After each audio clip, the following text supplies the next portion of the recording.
Di Indonesia, kita hidup berdampingan dengan banyak perbedaan, agama, budaya, dan cara pandang. Itu adalah kekayaan yang luar biasa. Namun, ada satu hal yang perlu kita waspadai, klaim kesempurnaan yang membuat seseorang berhenti berpikir kritis. Sering kali orang tertipu bukan karena kurang cerdas, tetapi karena terlalu percaya pada klaim bahwa sesuatu itu pasti benar, tidak mungkin salah, atau sempurna tanpa cacat.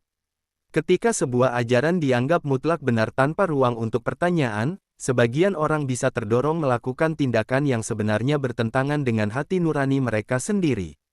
Karena itu, di video ini saya ingin membahas ciri-ciri ajaran atau ideologi yang berbahaya, agar kita bisa tetap berpikir jernih dan tidak mudah terjebak dalam ekstremisme.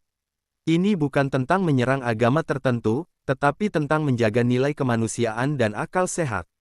Ciri-ciri ajaran yang berbahaya. 1. Mengajarkan kekerasan terhadap kelompok lain.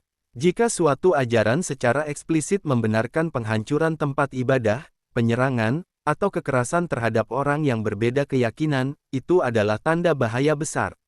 Agama atau ajaran yang sehat seharusnya mengajarkan pengendalian diri, bukan kebencian atau perusakan. 2. Membenarkan eksploitasi anak atau kelompok rentan. Jika suatu ajaran membenarkan hubungan atau perlakuan yang merugikan anak-anak atau pihak yang tidak berdaya, itu bukan hanya salah secara moral, tetapi juga melanggar hukum dan kemanusiaan. Perlindungan terhadap anak dan kelompok lemah adalah prinsip universal di hampir semua masyarakat modern. 3. Mengajarkan hukuman mati bagi yang keluar.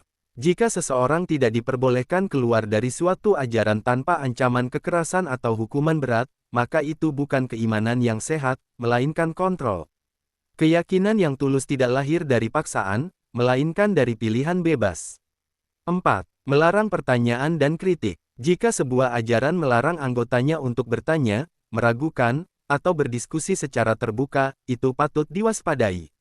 Kebenaran tidak takut diuji. Justru ajaran yang sehat biasanya mampu menjawab pertanyaan dengan tenang dan rasional. 5. Mengajarkan kebencian dan dehumanisasi. Jika suatu kelompok diajarkan bahwa orang di luar kelompok mereka tidak layak dihormati, rendah, atau boleh diperlakukan semena-mena, itu adalah ciri ideologi berbahaya.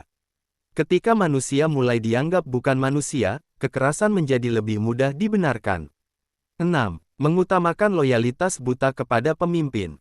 Jika pemimpin dianggap tidak boleh salah, tidak boleh dikritik, dan harus ditaati dalam segala hal, bahkan ketika bertentangan dengan hukum atau moral umum, itu adalah tanda kultus, bukan komunitas sehat.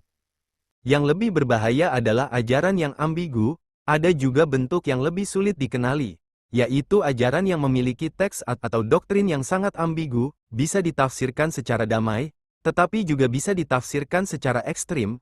Ciri-cirinya antara lain, terdapat perdebatan tajam antar pemuka atau pengikutnya mengenai makna ajaran. Ada versi tafsir yang sangat toleran, dan ada versi tafsir yang sangat keras. Dalam kondisi tertentu, tafsir keras muncul dan memicu diskriminasi atau konflik. Ajaran seperti ini sering sulit dikritik karena banyaknya tafsir, namun risiko muncul ketika tafsir yang ekstrim dipromosikan tanpa pengawasan. Disinilah pentingnya literasi, pendidikan, dan sikap kritis. Tujuan video ini bukan untuk memusuhi agama atau keyakinan manapun. Sebaliknya, ini adalah ajakan untuk tetap berpikir kritis, menjaga nilai kemanusiaan, tidak menerima klaim kesempurnaan secara buta, dan berani menolak ajaran yang jelas-jelas mendorong kebencian atau kekerasan. Keyakinan yang sehat seharusnya membuat kita menjadi manusia yang lebih baik, lebih damai, lebih rasional, dan lebih menghargai sesama. Karena pada akhirnya, kebaikan tidak membutuhkan kekerasan untuk bertahan.